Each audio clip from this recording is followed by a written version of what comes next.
Islamophobia. According to Merriam-Webster's dictionary, Islamophobia is the dislike of or prejudice against Islam or Muslims, especially as a political force. But that definition does not tell us where Islamophobia came from, what it is doing to change our world today, and what long-lasting effects are going to result from this line of thinking. In today's world, we see Islamophobia as the inspiration for protest groups, lobbying efforts, and hundreds of pieces of literature each day that aim to diffuse anti-Islamic and xenophobic sentiments into the mainstream discourse. Only radical Islam allows terror murder. It comes from a hate-filled holy book, the Quran. But you do believe overall there is a Muslim problem in the world? Well, there is a Muslim problem, absolutely. You just have to turn on your television. Also, it's a culture of suicide bombing. I'm not an Islamophobe. That's wrong. I am a truth lover. There should be a lot of systems beyond database. I mean, we should have a lot of systems. But that's something your White House would like to implement. Oh, I would certainly implement that. You can say what you want about the Quran. You can say what you want. There's something there. There is tremendous hatred, and tremendous hatred of us. The Obama-Clinton plan to bring in tens of thousands of Syrian Muslim refugees to America is utter lunacy. Is there a difference between requiring Muslims to register and Jews? You tell me. Evidence suggests that not only is the anti-Islamic trend developing from a sentiment to a social movement, but its manipulative communication strategies are helping to establish it as one of the most successful hate groups ever. The presentation will take into account the long history of Islamophobia and its modern-day manifestations in the media. This is exactly how it started in Europe. Immigration, allowing them to come in carte blanche to European countries in the 60s to allow them to work. They stayed. Their kids are becoming radicalized. We are at risk of the same thing. Despite its long and tragic history, Islamophobia is becoming a mainstream idea once again. The United States media leads the Western world with anti-Islamic media along with Russia, France, England, and Germany. Unfortunately, xenophobia is becoming a campaign tool for conservatives. Herman Cain, the U.S. GOP candidate, proposed in New Hampshire that American Muslims should have to prove loyalty to the American Constitution via a written exam in order to maintain citizenship. The suggestion was met with a polite applause and no objections. And then you have a one-on-one personal interview. During that personal interview, like in the business world or anywhere else, you are able to get a feeling for how committed that person is to the Constitution, how committed they are to the mission of the organization. But when I asked you this question the other night, though, you said that you would want to ask a Muslim those questions, but you didn't think you would have to ask them to a Christian or a Jew. I would ask certain questions, John, and it's not a litmus test. It is simply trying to make sure that we have people committed to the Constitution first in order for them to work effectively in the administration. Newt Gingrich asserted at this very same debate that all American Muslims are quote-unquote suspect until they are able to pass such an exam. Hate crimes against Muslims are increasing with frequency every day. England and Wales reported 44,480 hate crimes against Muslims between 2013 and 2014. 16% of the hate crimes that occur in the United States are against Islamic people. What makes that even more shocking is that Muslim people account for less than 4% of the U.S. population. In addition to that, there are more than 10 Western nations with active bombing campaigns in the Middle East. The U.S.-led coalition has dropped 5,000 bombs on Syria since the conflict began. 15,465 bombing missions have been ordered against targets in the Middle East during Obama's second term. Contrast that with 84 verified terrorist plots targeting the U.S. since 9/11, and most of those attempts never made it to fruition. It's obvious that this issue is reaching a critical point. But how did we get here? The answer is a simple one: our own media. A media and rhetoric expert who asked to remain nameless offered a few comments on the subject. I think it's probably elements of both, would be my answer to that. One of the things we've learned, kind of modern nation states have learned, especially, is that one way to unify people, to create a bandwagon effect, is to identify an enemy. And that's the same thing that Hitler did. I mean, the kind of archetypal example of kind of modern fascism in the modern nation state, right?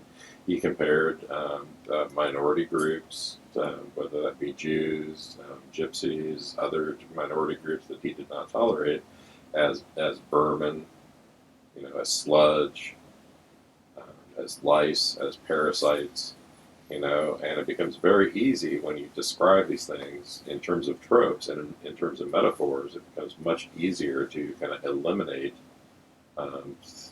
human beings, when we kind of remove their humanness, that justifies kind of any action against them. When you call somebody else a rat, and what do we do with rats? We trap them, we kill them, right? They're considered to be pests in society. There's a cliche in news reporting that if it bleeds, it leads. So the more you kind of scapegoat kind of an enemy other, the more popular it is, because it's popular in terms of kind of public opinion polls, right? And the media tend to kind of follow. They kind of they know which way the wind blows, so to speak, and they tend to kind of focus on it. I mean, most of the stuff that you see highlighted on kind of websites like CNN or MSNBC.com is stuff that's focused on Donald Trump. So they become a mouthpiece for that kind of that type of rhetoric. The media is originally conceived as a watchdog of the government, and now, in my estimation, it's largely become a mouthpiece for the government, right? And it facilitates these types of kind of racist views that you hear coming from candidates like Donald Trump, and even people like Chris Christie when he says that he wants to track illegal immigrants like FedEx packages. That's another kind of metaphorical move. Next, it's important to determine the legitimacy of the anti-Islam movement. According to Google definitions, social movements are a type of group organizations which focus on specific political or social issues. In other words, they carry out, resist, or undo a social change. To determine if anti-Islam organization is becoming a movement, it is important to unpack that definition. The first emphasis in the definition was placed on the size of a movement. There is no question here, the anti-Islam mobilization is large. There are 33 confirmed hate groups in America directly opposed to Islamic culture. They have goals of genocide and exile for the Muslim people. Stop Islamization in America, an anti-terror group, has 16,000 active members. The English Defence League, based in London, now has between 25,000 and 35,000 members. A German xenophobic group with an explicitly anti-Islamic message has just reached 23,865 Facebook page likes. Sometimes people criticize the theory of the anti-Islam movement, yet in class, the concept of coalitions are introduced. The groups may not have had the same goals or the same strategies, but they work together in the general direction of xenophobia. Most importantly, social movements seek social change. Just because the cause happens to be violent, oppressive, and hateful does not necessarily exclude it from the social movement classification. These groups seek to undo acceptance of Islamic culture, even if it means altering the Constitution, which guarantees freedom of religion and to assemble, as well as the stipulation that government won't meddle with the nation's religious interests. As our media expert explained, when the media covers a story, it then becomes public discourse. God terms are terms that cause feelings of loyalty to a topic or a subject. For example, some God terms used to describe the U.S. can be national security, liberty, freedom, patriotism. That's where the rhetoric such as, we must protect freedom, we must protect our national security. When used over and over again, God terms take values that can't be ignored or subjugated to any other values and use them to persuade an audience. On the other hand, there are devil terms.